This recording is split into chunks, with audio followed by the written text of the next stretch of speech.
Welcome to the Sports Entrepreneurs Podcast. I'm your host, Marcus Luer.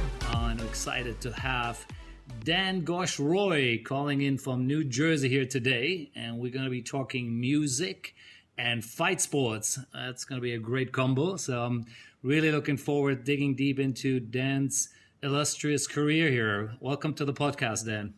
Thanks, Marcus. Excited to be here. Yeah, no, this is going to be an interesting one. Very colorful background here. Let me just give our listeners sort of a quick overview. You've really come, started in the music space, and I would sort of summarize it as from Napster to EMI to Beyonce, and we'll definitely go a bit more deeper what that all means. And now, of course, you are the Chief Digital Officer of the Professional Fighters League, the PFL, and even though the league didn't play this year due to the COVID, you guys are planning a bunch of interesting things. You've launched your OTT platform recently, so that's going to be the other second part of our conversation. So, but let's first dig into the world of music here, how you started. Tell us, how do you got into this space, and we'll then take it from there. Sure. Well, I grew up with a passion for music, and when I got out of school, I was trying to figure out what to do, and there were some opportunities in the Bay Area. It was the .com boom at the time, and so I moved out there. I had a core group of friends that were living out there, and this was in the late '90s, right. And I had an opportunity to go work for one of the first digital music companies, a company called Liquid Audio. They were one of the first digital music companies to put a DRM or a digital rights management against the files, so they just can be shared like MP3s. Okay. But this was in the heyday of Napster, right? And so, you're battling these types of things where you have Napster on one side and you're trying to start this label friendly business on the other side, and it was all brand new. And so I got a great opportunity there. It was the .com boom, and it was very late '90s in the Bay. Like I said, I got the opportunity to be with a company that went public, and we smashed. We went out at $50, and everything was great, and life was gravy. And I was just a 22-year-old kid who thought, wow, this is how it works. That changed quickly. Within probably a year and a half, everything came tumbling down, and you start making deals with larger companies like Microsoft and starting to do Microsoft's DRM, and that's really I really started to own my skills at that point. I was learning about how you take audio and create all these different digital formats. Where does it go? How do people consume it? What about, we were doing Amazon's clip service, meaning like the 30-second clips that you would listen to on Amazon.com of these music releases. Right. We were creating them on behalf of Amazon. So it's, where is the revenue opportunities? How are people going to be consuming all of this content? So it was a very interesting time period for me, for sure. And I learned an enormous amount. Here's a quick question before we keep moving down the list here. It was Liquid, even though you came in as a youngster there. Did you get a little bit of equity and for a moment you were a millionaire already, or you weren't quite there yet? I definitely got some equity. I 100% was not a millionaire. Oh, okay. I got a little bump that at 22 I thought was amazing. Right. Certainly was nothing that was going to carry me through. Yeah, but it wasn't retirement money there right away yet, right? So you had to do a bit more work. So then you ended up at Napster, actually. So tell us a bit more about that. I mean, it's obviously an amazing company, which really was the disruptor at that time. And I'm going to ask you about later where you think where that happening in sports. But what was happening there in the wild west of Napster?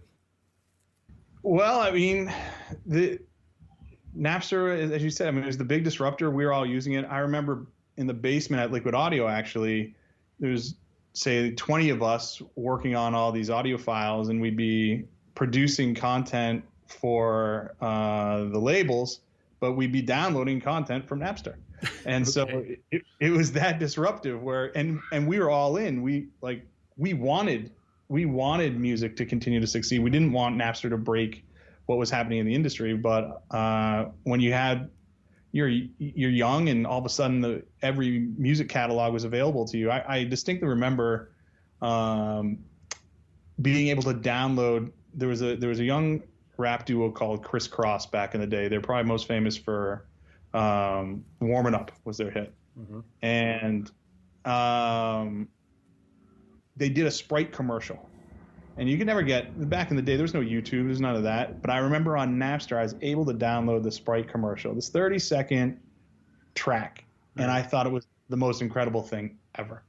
And so I got an opportunity to go and work at Napster. Now, Napster had been sued by the labels. BMG had won the naming rights in that lawsuit. And then a company called Roxio, which maybe you remember was the big CD burning software company.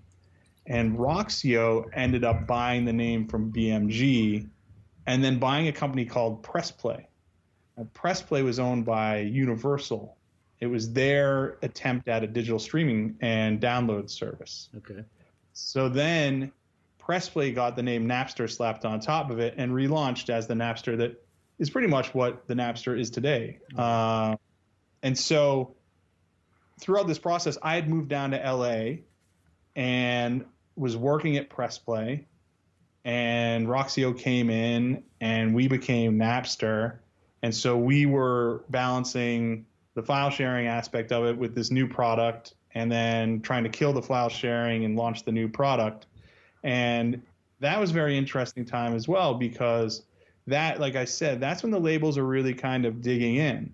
And so the labels were really trying to make a point to have distribution outlets for their content that was monetizing and kept their rights with them, but they didn't know what they were doing. Right. And so I would get DAT tapes. Like I'm turning DAT tapes into digital files. They would send me vinyl.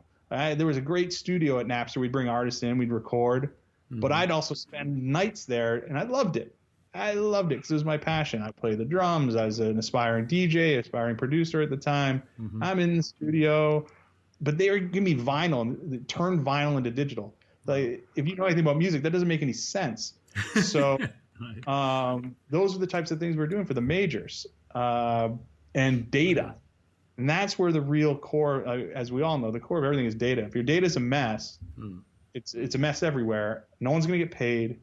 The content's not going to appear the correct way, and it's not going to be searchable. And these are skills that to this date at the PFL we still use.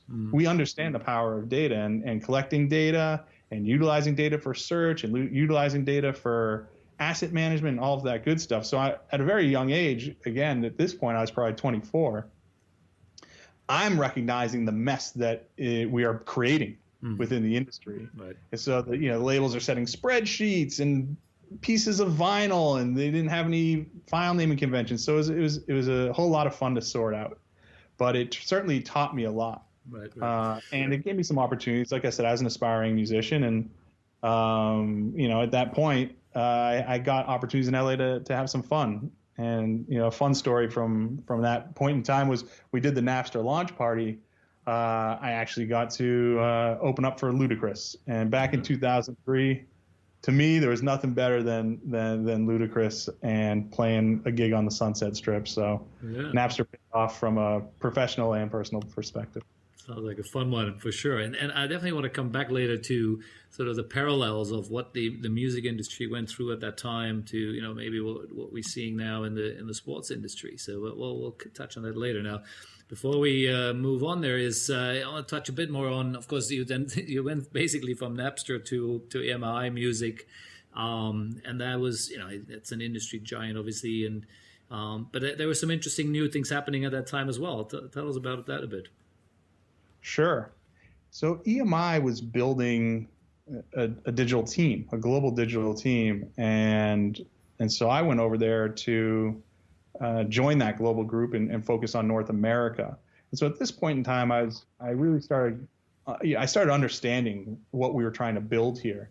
The beauty of it is that we literally were in the build phase, and a lot of the stuff that we built at EMI, when it comes down to XML data that gets delivered to partners and how you deliver files, all of those things with the partners we were working with, it's still to this day, it's still the same type of process. So we built this back in the early 2000s, and it's matured, and the Band-Aids that we had in are now no longer Band-Aids, but that was the beauty of it, is that we built an architecture that is still used. And so that always sticks in the back of my head when we're building something to try to do it the right way. Right. But like you said, there were new products, and the new products were ringtones and ringback tones. And right. That was a big deal. There's a lot of revenue coming in from there. So all that money from physical products was going away. Yes. But all of a sudden ringtones came in, and it was tons of money. Right. But it was also a hassle.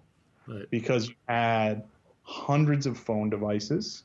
Every phone had different type of codecs and file formats for the audio files that you had to deliver to them. So right. For one ringtone, you're probably delivering 500 different files, and it's like a 10-second file. So it was very interesting. But that's when I really started to understand not only how massive this distribution can be on a global basis, but also the real estate and the platforms and how they matter.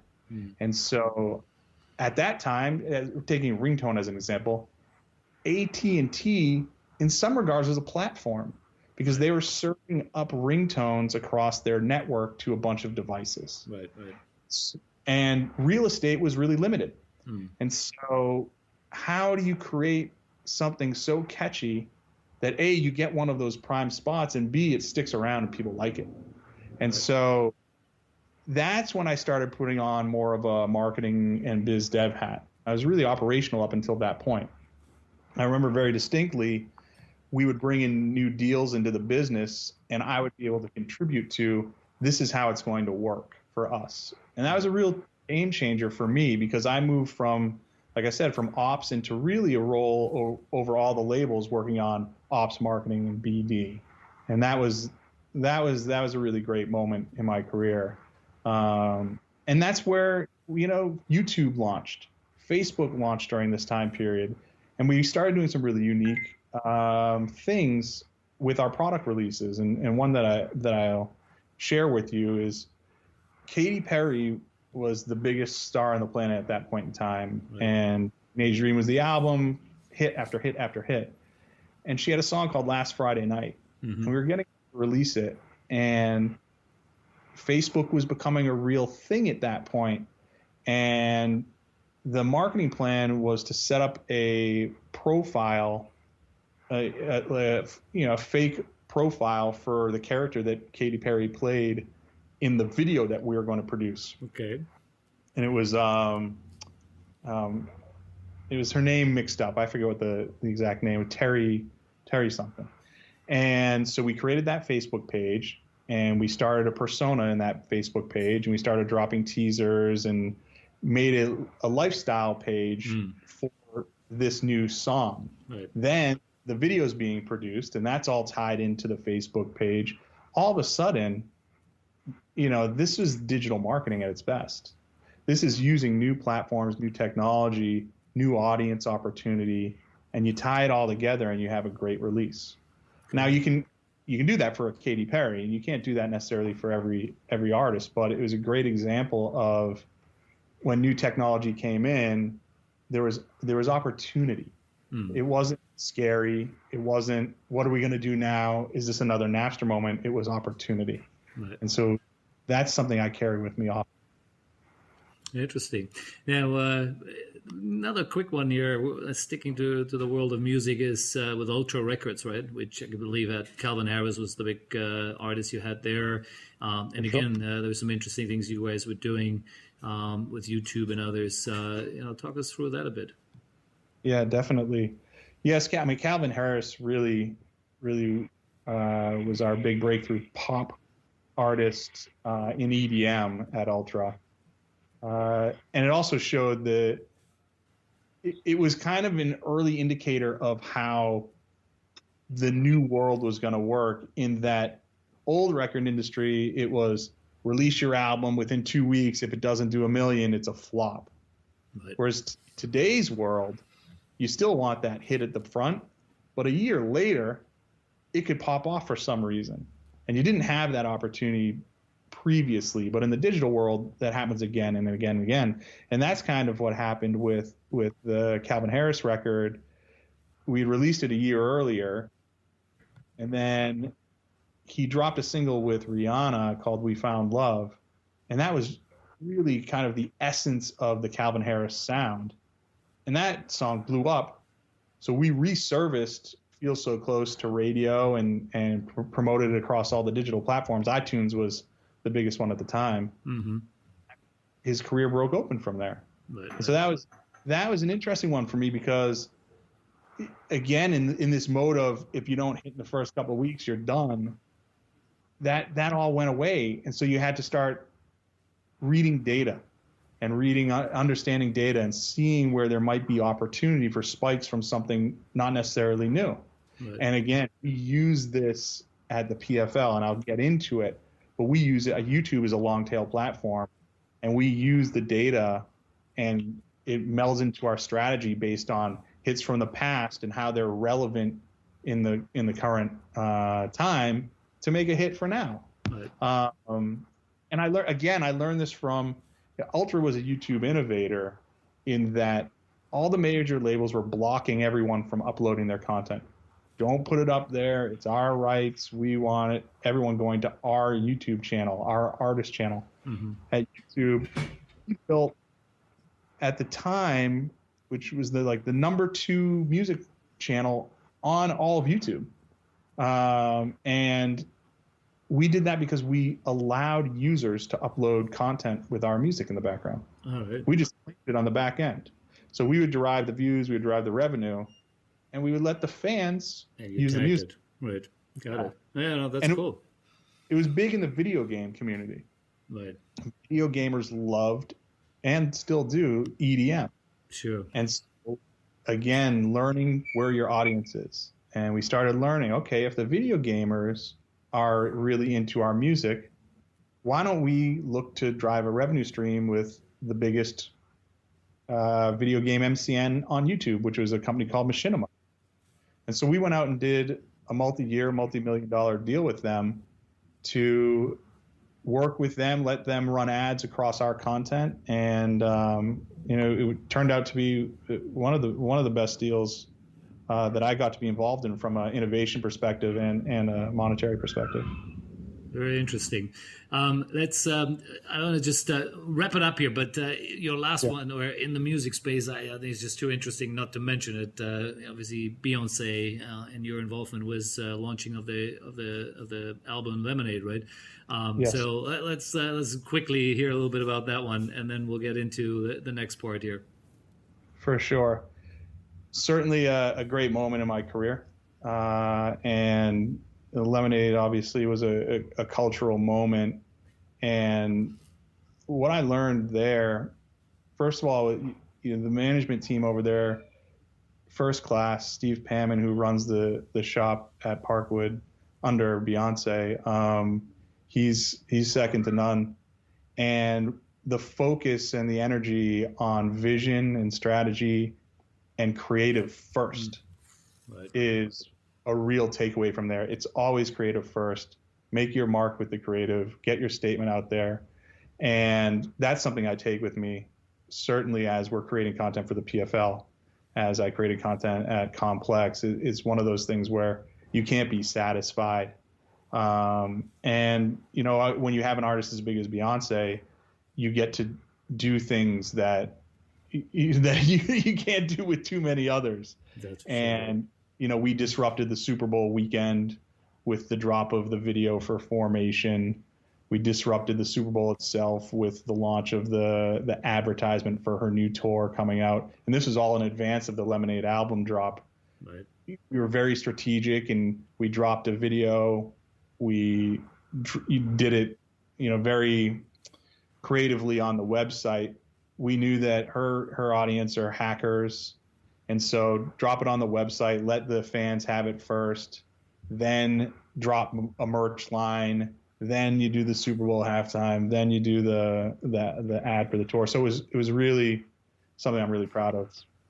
I like it, and we're definitely going to touch on it when we start talking, fight sports here in a bit, because in our traditional world of, I'm a sports guy, and so our world has always been very much in this protective environment, right? You buy exclusive rights, no one else can have it. A particular broadcaster, platform operator, whoever it is, has very defined territories and very defined ways to protect itself, the rights, the distribution, etc.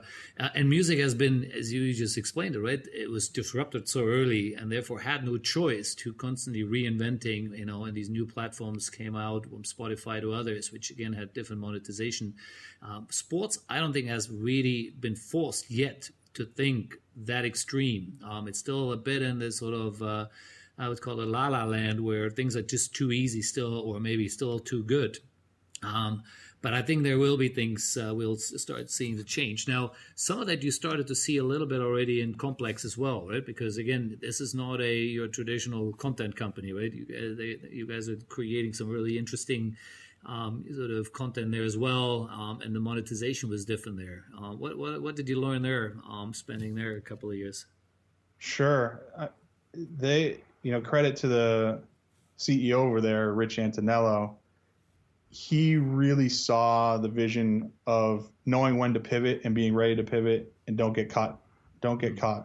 And they went from magazine to digital media, website ads, to lighting up a YouTube business with an MCN and also original programming, then full on into entertainment, building social as a business with amplification and branded content.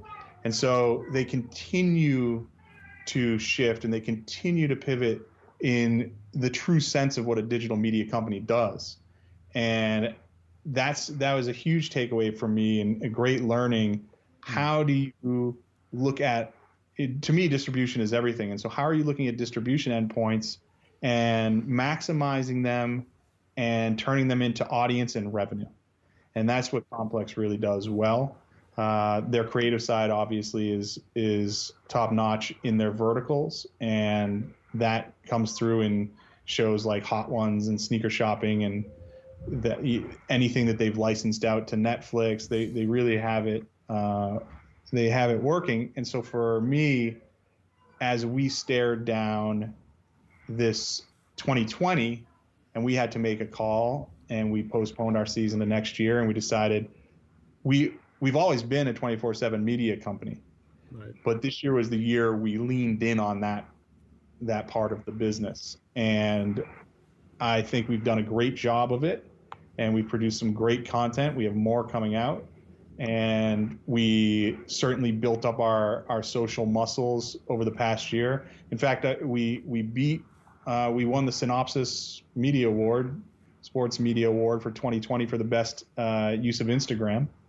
And we beat Bleacher Report's House of Highlights. We beat the WWE, Fox Sports, The Score. So we beat some major players out there.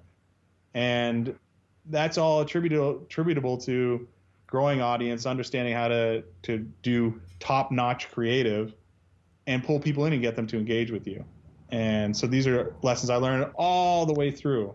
And I think we're really flexing our 24/7 media chops right now at the PFL. Yeah, cool. And yeah, well, I want to talk about this sort of, your role there as the chief digital officer and all the amazing things you've learned, I guess, in your career and how you're using it now. But maybe before we get into that, let's give everyone a bit better chance and sense of what the PFL is all about. From what I understand, and obviously did a bit of homework on it, it started many years ago with the World Series of Fighters, and then in I think 2018 it was translated into the PFL. I'm not sure whether there was a change of ownership too, or just sort of a renaming. Yeah, probably both. And then of course again, what I see the difference to others, the UFC and Bellator and others out there, is that you have a regular season, you have a playoff, and then you have a big final championship there. So again, using a bit of other sports genres of what they do versus, I guess, the traditional fight for sports space, which has its own different type of rhythms to it. I love the part about the New Year's Eve final. We were talking earlier about K1. I think K1 is really the one who made that famous. They're amazing. They call it the Grand Prix, the World Grand Prix. K1. It was at the New Year's Eve, biggest show on television in Japan every year. The largest event they ever did was a 50,000 seater Tokyo Dome on New Year's Eve. So maybe that's part of your vision too. But tell me a bit more about it.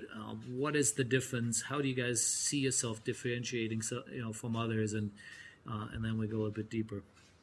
For sure.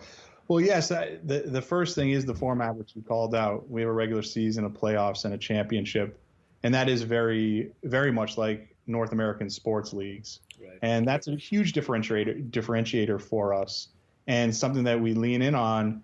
It allows you to follow a story throughout the whole season, and you don't get knocked out with one loss. You're going to have to get up and fight again, but you get that opportunity, and it's coming.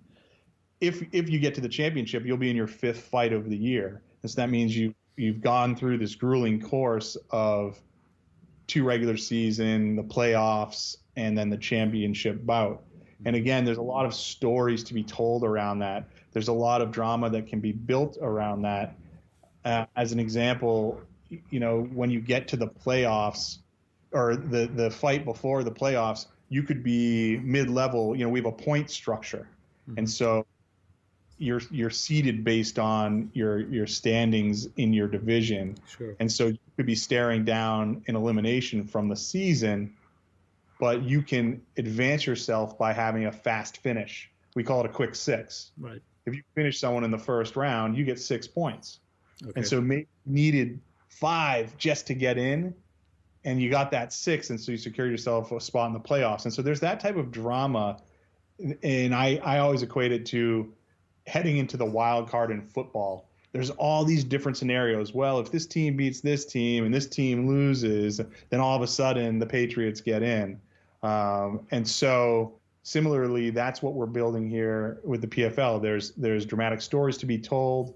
And another unique thing about the PFL is how we tell those stories, how our broadcast team puts them together, and the visualization and the data and the tech around what we broadcast. We really want to innovate. Innovation is a part of every single thing we do, and it comes through in the broadcast. And we have our smart cage, which measures strike speed and tracks the fighters around the ring. And this year, we're coming out with more technology that is going to be even better for the consumer to see and integrate that into betting and gaming. And so all of these facets are what make the PFL really unique and really a differentiator. And that's something that I think is going to make a big difference and help us to really break through and capture. Maybe there's someone that only watches the big prize fights, but they love North American sports and they love betting and they love tech. So that we have the opportunity to pull them in through our league. And so these are the types of things we think about as we continue to build. Yeah, very interesting. How many your live events? How long are they? And from a broadcast point of view, how many hours is sort of your regular TV product? Typically 5 hours. 5 hours. Wow. Okay. And that's currently, I believe, in the US, it's on ESPN2, right, and ESPN Plus. They show the whole 5 hours, or you break it into smaller blocks, or how does it work? Right. Plus takes half of it, and then linear on ESPN2, they get the other half. All right. Okay. So you sort of have a bit of a pre-show, and then it goes into the main one, I guess. Right. Interesting. So the fighter, I think you have 6 weight classes, right? Now, one thing I hadn't quite worked out yet, from what I could see, the season started in May and then sort of finishes, of course, in December. So which means there's sort of half the year where the fighters aren't doing anything. Was that just because you hadn't had a chance to run to sort of for a whole year yet, or because this year obviously was disrupted, or is that the actual plan? Meaning the 19 season? Yeah, the 2019, right? That was a May to the sort of December season. To 18, I couldn't quite see when that started and how long that was.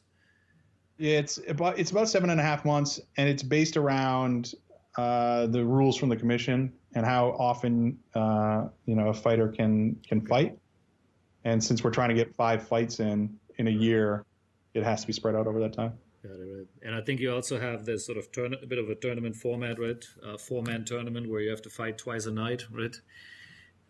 So we have a new series called the International Qualifier series.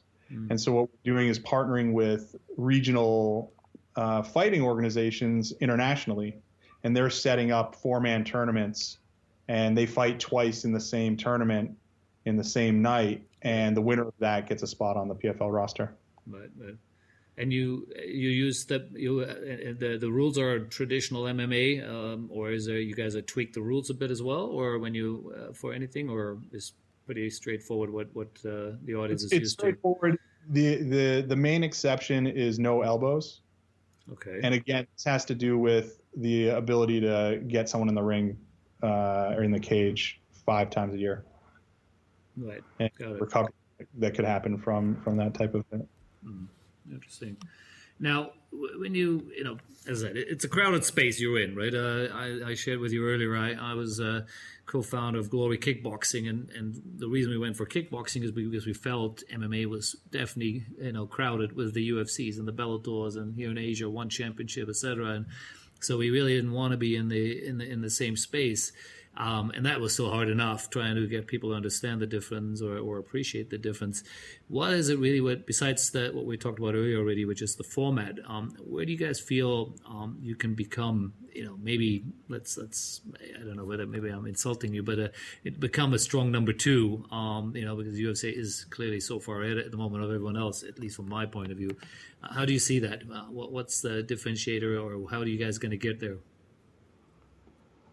Well, again, I think a lot of it has to do with brand awareness, growing the audience, and getting exposure for the talent that's in our league. We have the top talent. These fighters are incredible, and they're battling, and they've fought in different orgs, and some are coming up in ours, and some are veterans. And so we know we have the top talent, and we know that our format is a differentiator. And so it's really a matter of continuing to grow the PFL as a brand, making more and more people aware of it, and really locking in with a fan base of which there's 450 million around the world, MMA fans. And so there's certainly an enormous amount of demand, and we see opportunity for us to fill a strong part of that demand. And we strongly believe that we have, in regards to our production, regards to our innovative brand, the fact that we really treat ourselves as a media company, and we're constantly producing content to tell the story of our fighters, to tell the story of the league, to tell the story of the season, to get people excited for what's coming, and then the actual fights themselves, they always perform. We feel that combination and our constant innovation around tech, around the smart cage, integrations with betting and fan engagement is going to really it's going to secure that spot. Yeah, I like that. Now, you obviously, I think it's fairly recent you launched your own OTT platform. Talk a bit about that. Again, that seems to be an obvious place to go and to use. And again, I've launched an OTT platform myself, so I know all the reasons why you do this, but I also know all the challenges which come with it. So I would love to hear your side of it. For sure. Yeah, it is a challenging product. We're really excited about it. And we launched it. Obviously, we want that direct connection to our fans, and we want fans to go somewhere and just be able to immerse themselves in the PFL's content, the full fights, the original productions, the highlights, the smart cage content, behind the scenes interviews, all of that good stuff. We want it in one place where people can go and have a seamless viewing experience. Right. And that was the idea of OTT 2020 1.0 version. Give our fans the best place to consume content. And so we've done that. And we feel very, very proud about the product. And it's been received very well by our fans. And we know that this is the platform that we can build the future on. This is the platform where, as we begin to program our live fights, as we begin to take that live fight content and create derivative pieces of it, the fan base that is consuming on this OTT app, they're our most hardcore, and they're the ones that are going to want to engage with us at the highest level. And so as we look 2-3 years down the line, they're also the ones that we can pull into that environment and create this platform so that it is an SVOD platform. Subscribe for these amazing pieces of content, subscribe for this exclusive content. And as we grow our catalog and our IP, more and more of that can live exclusively on this platform. Yeah, and I agree. I mean, I'm a big advocate and believer in that. At the end of the day, every sports, whether it's a league or a team, eventually needs its own OTT. That's the only way you can go directly to the consumer and really get to know them, get to learn from them, as we talked about earlier. Get that data, which is so critical, to then deliver the right type of content and personalization side of it. So I think you guys are spot on there, and for what I would still consider a young league, it hasn't been around that long, to go there that early, I think that's very clever and very smart. Now, how do you guys currently define the fine balance between, of course, having content with paying platforms, someone who gives you money for your content, versus what you're doing on your own? Is there already a clear definition, or that's still kind of work in progress to feel your way through it? No, it's based on deal terms, and so there's a very clear definition based on region. Mm-hmm. And so some regions in the world we have carte blanche to do as we please, and in others there's certain pieces of content that we'll hold back. Right. And it's not a problem. I've been there before many times and understand geo restrictions and what's best for the business, and we weigh these things out as we determine where to distribute. And again, distribution is everything to me. And so as we make these deals, we know what's best for our business, and so we make those calls, and then we make sure that all of the content is available to all of the people. It's just a matter of where are you going to get it, and that's my job, to make sure that it's super clear that people know where to get it. Right. And that's a challenge. Is the OTT plan web-based or is it an app? No, it's an app. It's an app. So it's available on all devices. Okay. iOS, Android, then Roku, Apple TV, and Amazon Fire. And we'll be expanding the platforms in the months to come. Interesting.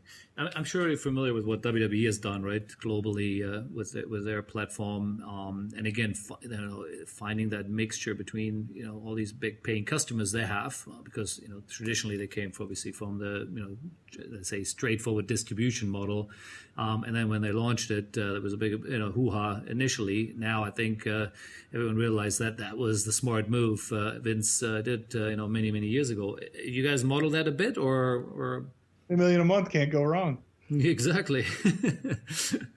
I guess now. So, how old your platform? From what I recall, it was the release just out recently. So it is brand new, right? You just launched it over the last few weeks, or 2 weeks ago? Yeah, 2 weeks ago, right? Okay, so it is really fresh out there. So what has been the feedback so far, or what worked and what hasn't worked yet?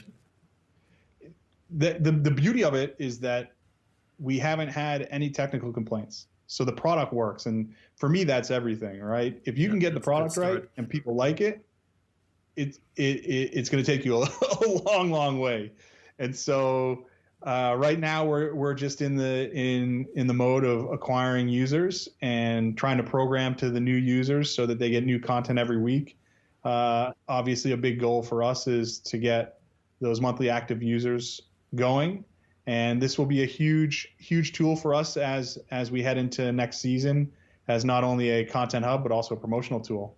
With those direct connected fan bases. So yeah, so far so good. I honestly, knocking on wood, because from the tech side of it and the reception from our audience, it's been great. So I'm assuming in a moment it's free. What is the eventually what's the plan in terms of the paywall? You have a price point in mind, or how would you structure this? Yeah, when it comes to SVOD, we're building that plan. We'll light up AVOD ads pretty soon, so there'll be some pre-roll running, and then we can plug in our sponsorships. But in the near term, we want to keep it free. We want people to be able to come in and consume. We don't want any type of paywall. We don't want any bottleneck or roadblock to get into the app. We want people to just enjoy the content for now. And it's an audience growth tool, and then we'll start driving that revenue as we roll out the AVOD product, and then SVOD in a couple of years. Now, coming back to your music career, and the disruptions we were talking about earlier, and then these new platforms which all arrived versus what we're now talking about here, where OTT is, I think, in a similar sense, is that disruptor and disrupting clearly traditional media in a big way. Where are some of the parallels or things you think you could pick up from your past to what it is now, and your learnings from that? Sure. I'm starting to see, similar to back in the early days of digital music, all of these digital stores were opening. Walmart had a store, and there's mp3.com, and you name it, the tons and tons of different music streaming sites. Mm-hmm. With the launch of companies like Fubo and Pluto TV and Zumo and Tubi, and iFlix was in Asia. So there's lots of these streaming platforms for live and TV programming. And starting to see that start pop up more and more. And so that's a similarity I see. Obviously, Apple and Spotify and YouTube and Amazon really came out on top in the music side of things. Right. I think we're just at the beginning of what's happening on not only sports, but film and entertainment from a streaming perspective. Obviously, you have Netflix, you have Amazon Prime, but the TV style of free programming is just getting started. And so that's another huge focus point for me in my role here. Not only do we have our OTT platform where I get my core audience in, but now there are all these other places where I can grow my audience and actually get revenue from the jump. And so, we've done deals with those companies that I've mentioned, and we're going to be distributing our content across as many platforms as possible. And we're going to look really specifically regionally, how do we do it? Is there a core audience in Indonesia that we need to figure out how to reach? And what is the platform to do that? What are they using? Mm-hmm. And so I think we're very much in the beginning phases of that. And that to me will be, you were talking earlier about how the sports is living the good times, and the license deals are good, and the ad revenue is good, and it's kind of gravy when it comes to live. But I do think that there will be disruption when it comes to digital platforms everywhere, because if you look at right now, I think you didn't mention it yet, but piracy is probably something that is going to be massive. You have to sort it out, right? Yes. And so that's something where I think these platforms will help to lower the number of people pirating.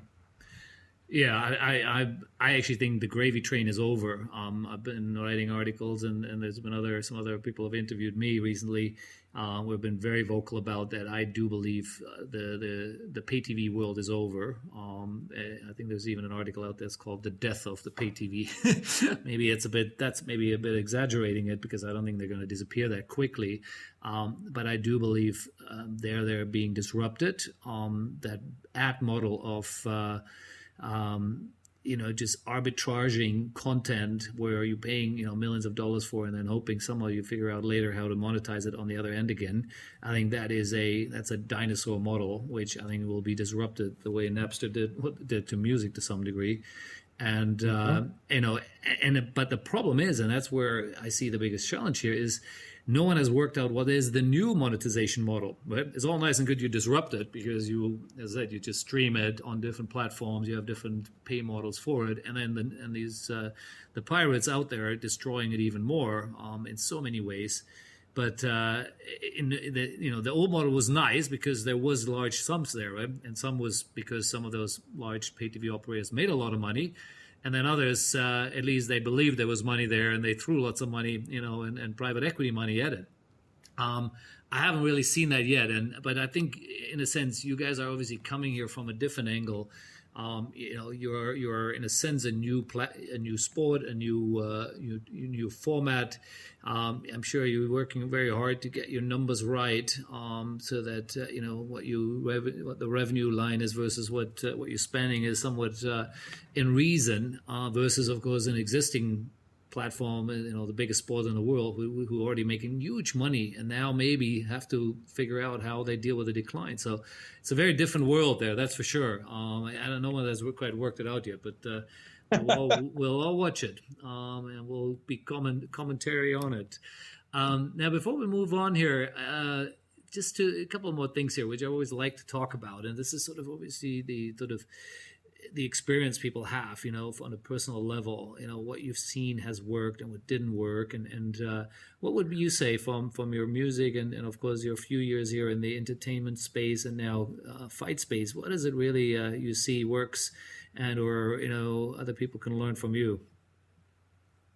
What are the things that I've learned? Yes. Okay. The number one thing for me, because my world is always turned upside down, is be flexible, be solutions oriented. A lot of the time in this digital environment, we are asked to figure out a new way to do something and do it rather quickly. And so some people take the approach of, I can't believe we have to do this, and then they complain about it.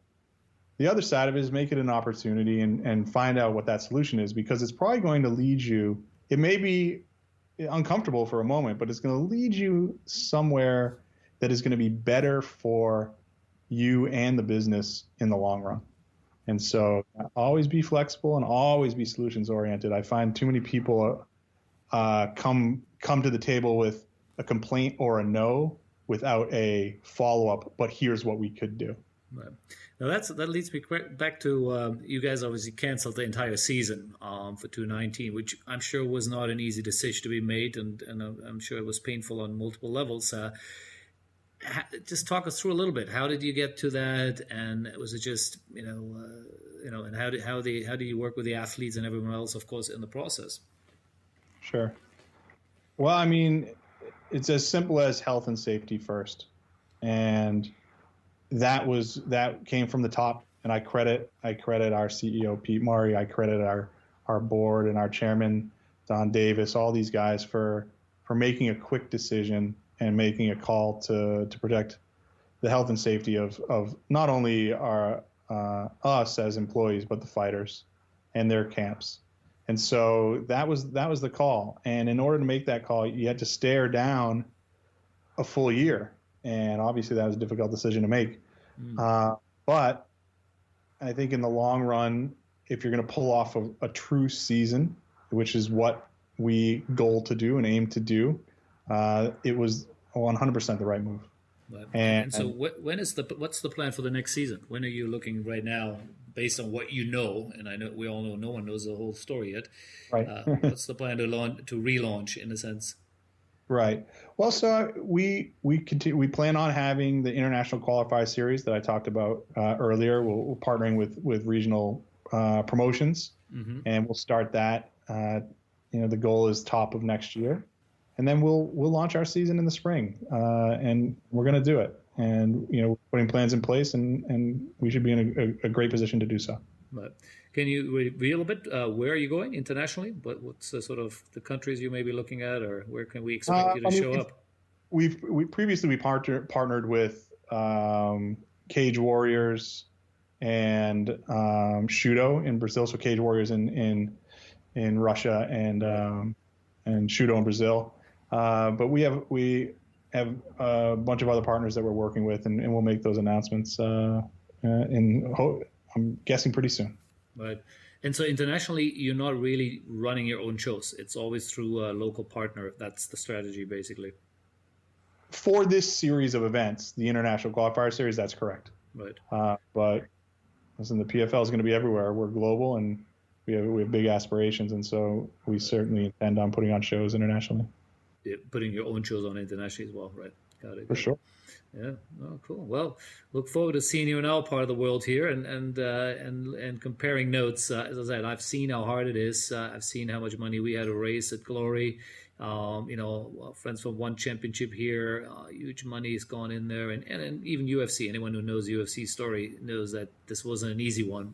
It looks easy now, but it clearly wasn't there at the beginning. So I wish you guys best of luck. I know how hard it is, but it looks like you guys are really doing some interesting stuff. I like this. I love the storytelling part to it. I think going in with OTT on your own makes a lot of sense, and I can't wait to see the new season there. So looking forward to that.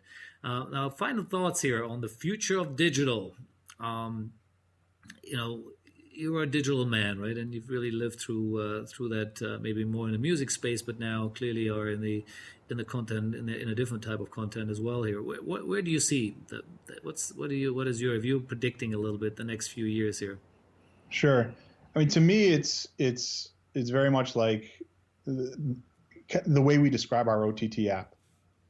Anywhere, anytime, any device. I really think that sports is something you want to consume at all times. I'm constantly on my phone, whether it's on the ESPN app or other sporting apps, whether it's the teams I follow, the Red Sox or the Patriots. I'm constantly consuming content on my phone. If I'm on a TV, if I'm on Apple TV, it doesn't matter. I want to access it, and I don't want anything to get in the way of it. Mm-hmm. And so I'm not the only person that feels that way. And so that's the future. It really is having content that you want at your fingertips whenever you want it, wherever you are. Correct. And I always look to the NBA as the current sports leader in this place. Right. You look at what they did when it comes to highlight clips. They didn't lock down on it. They're like the Ultra Music when it came to YouTube, right? Ultra said, "Hey fans, take our music. We know that you love our music, so use it. We're gonna own the rights here, but you guys do your thing." NBA similarly, they don't stop you from taking their highlight clips. Look at House of Highlights. House of Highlights was born from NBA clips.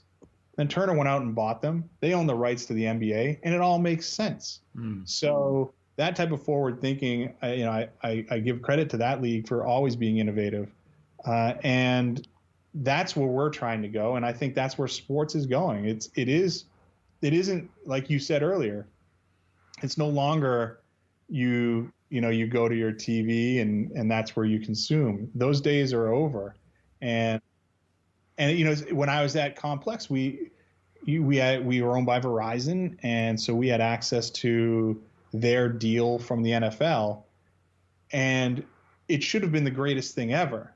But instead, it was so difficult to figure out what games to watch on what device, on what web platform, because of all of the terms in the deal and the regulations with the NFL, et cetera, et cetera. Yeah. So I don't ever want to be in that situation. If we have rights for someone, I want it to be crystal clear and super easy for our consumers to consume. And that's really what the future is, right? It's like, make it easy. Mm. No, I agree. I think the minute you break it across multiple platforms and the user ends up having to run from one place to the other to find the game he's looking for, you're lost. You're gone. Yeah, they're going to Reddit to find the stream. Exactly, and that's right. That's when they go to the pirates, because the pirates you can find a lot of times easier than the actual platform who owns it. So. Yeah, what I mean, we touched on it a little bit earlier already on piracy. Last thought here. Where do you see your own view on piracy? Because clearly music was pirated like crazy, and where do you see that that's similar in sports here?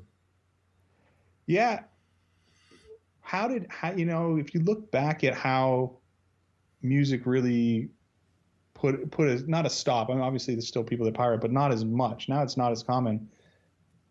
It was with the platform that made it so easy and so good that you didn't need to go anywhere else. And I'm talking about, iTunes started that, YouTube, huge player in that, and Spotify now is definitely a top dog there.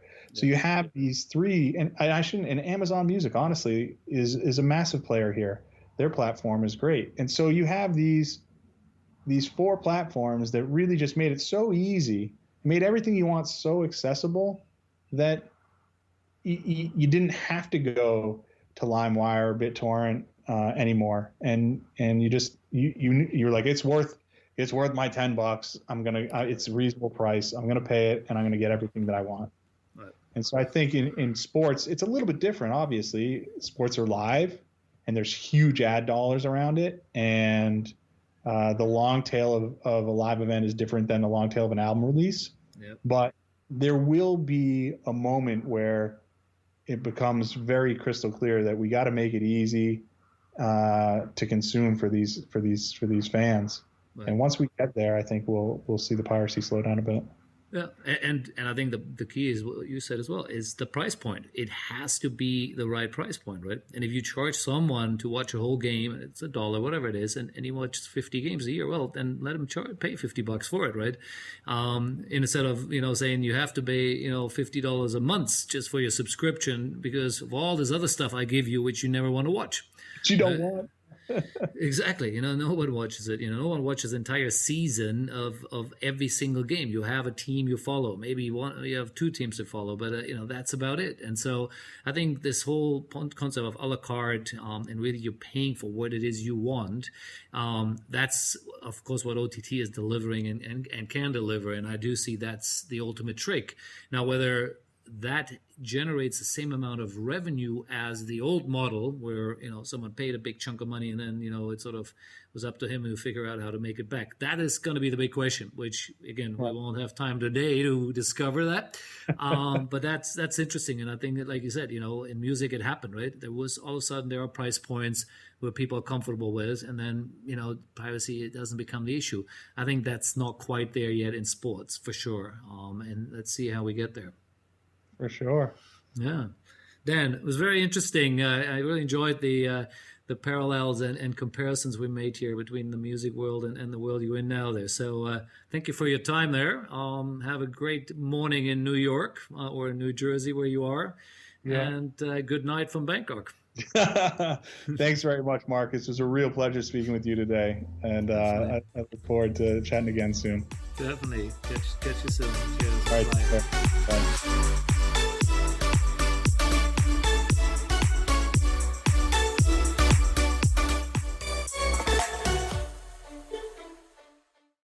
The Sports Entrepreneurs by Marcus Luer podcasts are a collection of interviews and stories. All content in this podcast is the copyright of Marcus Luer. Reproduction and distribution of the presentation without written permission of the owner is prohibited. All rights reserved.